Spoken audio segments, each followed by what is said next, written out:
достар, лайк басып, каналыма тіркеліп, жаңа видеоларды көру үшін қоңырауша белгісін басып қойыңыз. Жүрек ауруынан хабар беретін 10 белгі.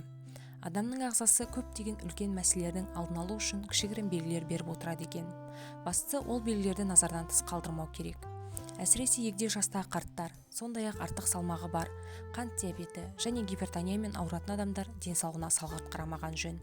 Шыны керек, көбіне жүрек ауырып сыр бергенде мән бермей жатамыз. Алайда сіз байқай бермейтін жүрек ауруының 10 белгісінің тізімі төмендегідей. Бірінші, кеуденің ауырсынуы. Мамандардың пікірінше кеуденің ауырсынуы ең көп таралған болып саналады. Оны нақты сипаттау мүмкін емес. Себебі кейбір адамда кеуде тұсы аздап ауырса, басқаларында шымшу немесе жаншып ауыратын кездер болады. Егер мұндай сезімдер пайда болса, онда жүректің ультрадыбысын немесе кардиограмма жасату керек.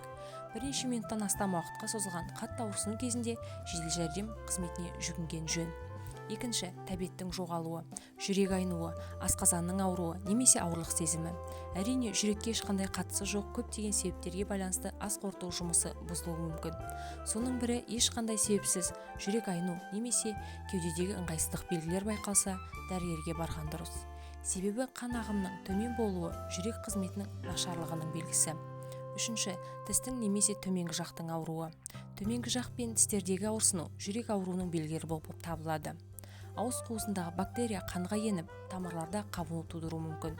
Бұл өз кезегінде жүрек ауруларына әкеліп соғады. Ешқандай себепсіз тістеріңіз үнемі мазаласа, кардиологқа көрінген жөн. Төртінші, қол мен аяқтың ауруы.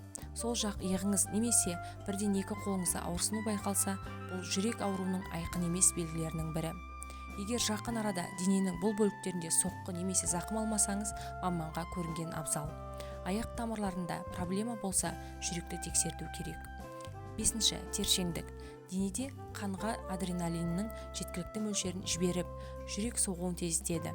Ал тамырлар 3 есе күшпен жұмыс істейді. Осыған байланысты қатты терлеу басталуы мүмкін.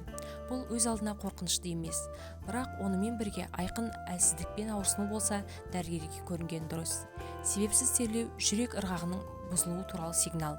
Алтыншы, шаршау. Бұл жалпы көп ауруда кездесетін белгі.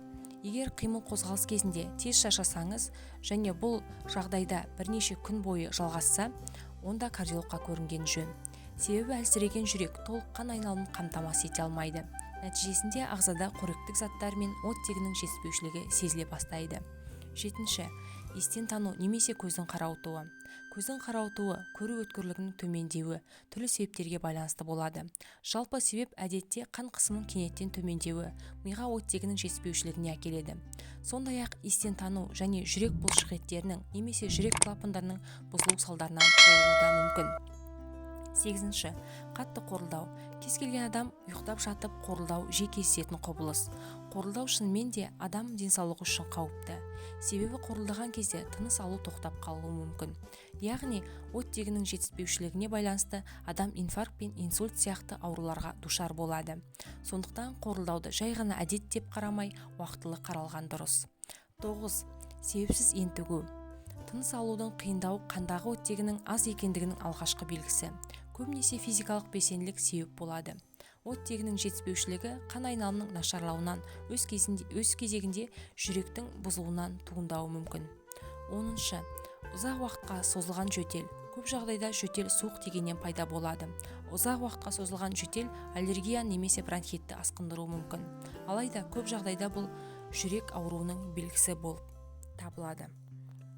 Қазақша каналдың дамуына үлес қосып, лайк басып, комментария жазып, видеоны соңына дейін қарап, жақындарыңызбен бөлісе отырыңыздар.